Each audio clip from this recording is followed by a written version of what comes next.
I'm Insomniac, and today we're looking at another way to make coffee called the Clever Coffee Dripper.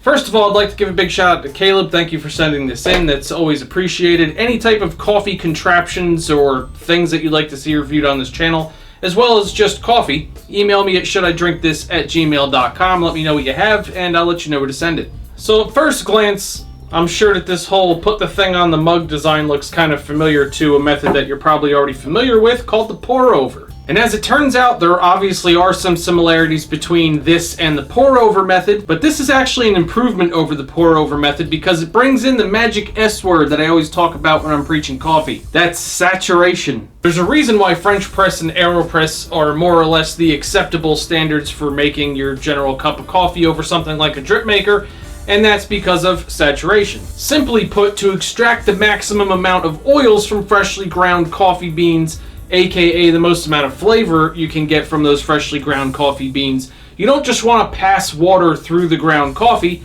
of course, unless we're talking about a pressurized system like a proper espresso machine. You want the oils to be pulled out of the coffee, and the best way to do that is to let that freshly ground coffee steep in the hot water before separating that liquid from the ground coffee. Simple enough, right? So on to how the Clever Coffee Dripper works. Not unlike the pour over method, you have a coffee contraption that sits on a mug, you have a paper filter that goes in that coffee contraption, and it gets more narrow towards the bottom, presumably to pass as much water through as much coffee as possible before it gets into the mug. Now speaking of this filter, it is worth mentioning that I'm pretty sure this filter is specific to the Clever Coffee Dripper. Don't quote me on that. I probably could have done some research before this video. Anyway, I didn't do it. The point is, I'm pretty sure that this is specific to this, but they give you an entire stack of filters, which I'm sure will last you a good long time.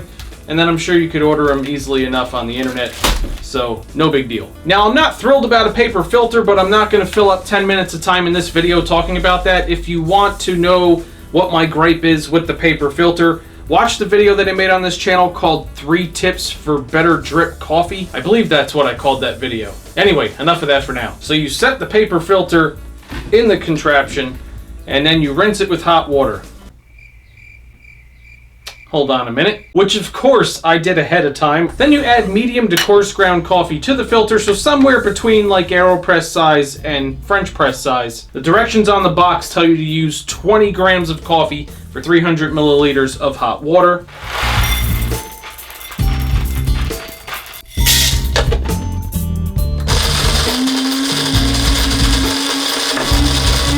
Okay, so once that's ground, literally just pour it into the filter.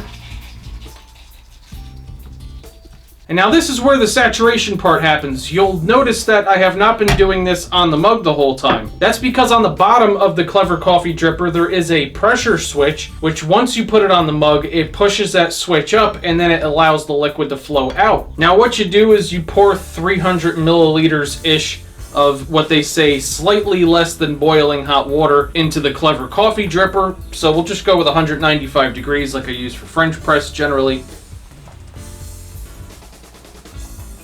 Okay, then you put this lid on and you wait for 4 minutes.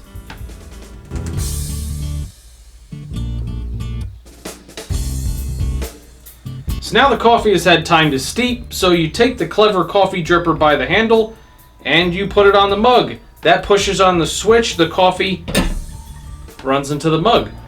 It's that simple. And now that switch does work both ways, so if you want to fill 2 mugs or you think it's overflowing or you just want less coffee, whatever the case may be, you just pick it up again, and as you can see there, nothing's coming out. Stops dripping. Put it back on, continues draining the coffee. Pretty clever. Ooh, you suck! One cool piece of functional design here that you might have noticed is all around the Clever Coffee Dripper on the inside, you see these ribs. What they actually do is create a gap all the way around the interior of this contraption, separating the filter from the outer walls of the Clever Coffee Dripper. This way, when it's time to drain the coffee into the mug, it happens a lot quicker. There's no need to force all of the coffee down through the narrow exit of the filter at the bottom because the coffee had time to steep. So after that 4 minutes is over, the coffee can quickly release from all sides of the filter and drain into the bottom and fill up a mug pretty quick. Cleanup is as simple as pulling out the filter with the ground coffee in it, throwing it in the garbage, and then rinsing this all out with hot water. So does it make a good cup of coffee? Yes, actually it does. What I did on purpose here was used a coffee that isn't necessarily my favorite, but that I've had a ton of. Over the last couple of years, I've probably had 2 or 3 bags of this coffee. Anyway, I'm very familiar with it. I've put it through drip makers. I've made it in the French press, the AeroPress, now in this, so I have a reference point to compare to. So where would I rate the clever coffee dripper method versus French press, AeroPress, pour over, drip coffee? I would put it right smack in the middle.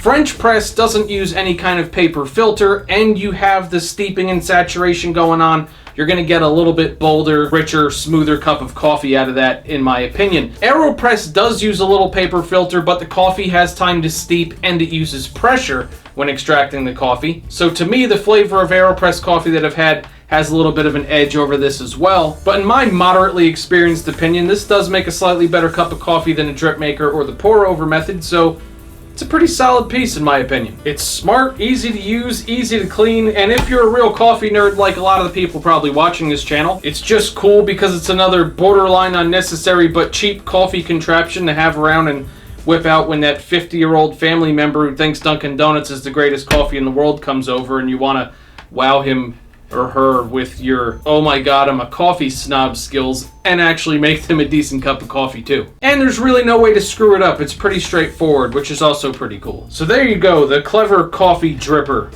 That was interesting. Another shout out to Caleb. I'm always interested in checking out new methods for brewing coffee, and this was pretty interesting. If you have one of these, definitely leave comments down below. Let everybody know what you think of it and share your experience with it so far. And make sure you subscribe to the channel. I have a ton of new coffee reviews coming up very soon, so stay tuned.